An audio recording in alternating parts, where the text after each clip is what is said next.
Hello दोस्तों, स्वागत है आपका अपने YouTube चैनल AKCV एजुकेशन पर। दोस्तों, इसके पिछले वीडियो में हम लोगों ने पढ़ा था उत्पत्ति के आधार पर शब्द के प्रकार। अब हम लोग इस वीडियो में पढ़ेंगे विकार के आधार पर शब्द के प्रकार। विकार मतलब दोस्तों परिवर्तन होता है। क्या होता है? परिवर्तन। ठीक है, छोटा सा टॉपिक है दोस्तों, इसको समझते हैं। परिवर्तन।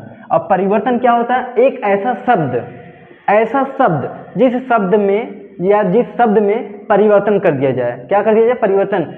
किससे परिवर्तन कर दिया?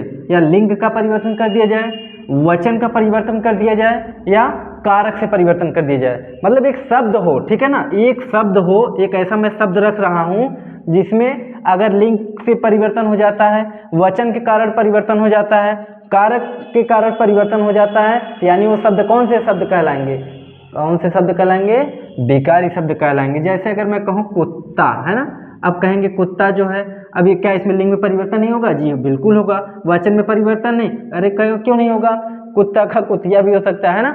जैसे वचन का वचन एक अभी यह है, कुत्ता तो एक है, अगर कुत्ता से कुत्ते हो गए तो बहुवचन हो जाएंगे, जैसे एक वचन बहुवचन, है ना। इसी प्रकार कारक है, तो कारक भी हम समझते कैसे, ध्यान दीजिएगा। तो अच्छा, एक बात और कि जो विकार के आधार पर दोस्तों शब्द के प्रकार होते हैं, एक विकारी होता है और दूसरा अविकारी होता है। तो विकारी का मतलब होता है परिवर्तन और अविकारी का मतलब होता है अपरिवर्तन। मतलब अपरिवर्तन मतलब समझते हैं ना, कि जिस शब्द में परिवर्तन न हो। कैसे परिवर्तन न हो? न उसमें लिंग का परिवर्तन हो सकता है, न वचन से परिवर्तन हो सकता है, न कारक में। मतलब कोई भी टेंस आ जाए, कोई भी काल आ जाए, कोई भी वाक्य में ऐसे शब्द प्रयोग कर दिए जाएं जैसे अब, तब, कब, जब, लेकिन, पर, ये सब किसी वाक्य में अगर रख दिया जाए, ज्यों का त्यों रख दिया जाए, कोई परिवर्तन करने वाले नहीं। अब का इसको बहुवचन थोड़ी बना सकते हैं, कब का बहुवचन थोड़ी बना सकते हैं, ठीक है। अच्छा, इसको अव्यय भी बोलते हैं। क्या बोलते हैं? अव्यय। अव्यय का मतलब ये होता है कि कोई इसी शब्द में परिवर्तन होता ही नहीं है, ठीक है। तो ठीक है, अब हम लोग पढ़ेंगे जैसे लड़का एक रूप है, और इसके रूप में हम लोग लिंग वचन कारक से क्या करेंगे?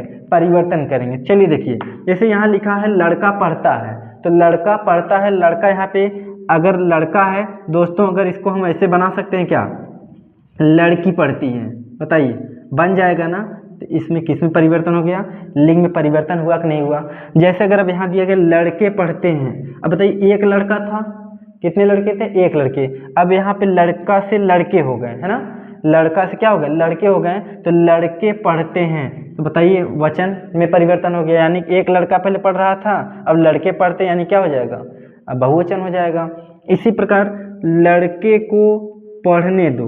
देखिए, लड़का पढ़ता था तब तो ये कर्ता का काम कर रहा था, खुद पढ़ रहा था, लेकिन अब यहाँ पे फोर्स किया जा रहा है कि लड़के को पढ़ने दो, तो लड़का यहाँ पे कर्म का काम कर रहा है, ठीक है। पहले कर्ता का काम करता था, अब किसका काम कर रहा है? कर्म का। तो इससे हमें पता चला कि कारक में भी परिवर्तन हो सकता है। तो यानी आपने समझा कि एक ऐसा शब्द जिसमें लिंग का परिवर्तन हो जाए, वचन का परिवर्तन हो जाए, या कारक से परिवर्तन हो जाए, तो आपका विकारी शब्द कहलाएगा। और एक ऐसा शब्द जिसमें उसमें न लिंग का, न वचन का, न कारक का कोई प्रभाव ही न पड़े। जब कोई प्रभाव नहीं पड़ेगा तो कैसे शब्द होंगे? अविकारी शब्द होंगे।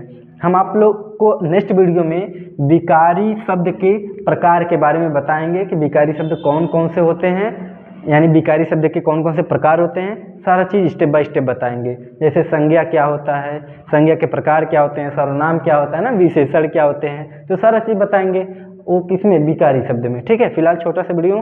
और दोस्तों, अगर आप लोगों ने अभी तक मेरे चैनल को सब्सक्राइब नहीं किया है तो सब्सक्राइब कर लीजिए। और आप लोग को हिंदी का वीडियो और इंग्लिश का, यहाँ पे मैथमेटिक्स सब लगभग आपको सभी प्रकार की वीडियो यहाँ से मिल जाएंगे, ठीक है। और यदि आप टेलीग्राम के चैनल से नहीं जुड़े हैं तो डिस्क्रिप्शन बॉक्स में टेलीग्राम का चैनल का लिंक दिया गया है, आप वहाँ पर क्लिक करके जुड़िए। और वहाँ पर सारे इसका PDF मैं वहीं डालता हूँ, आपको आसानी से वहाँ से मिल जाए। फिलहाल इस वीडियो में इतना है। जय हिंद।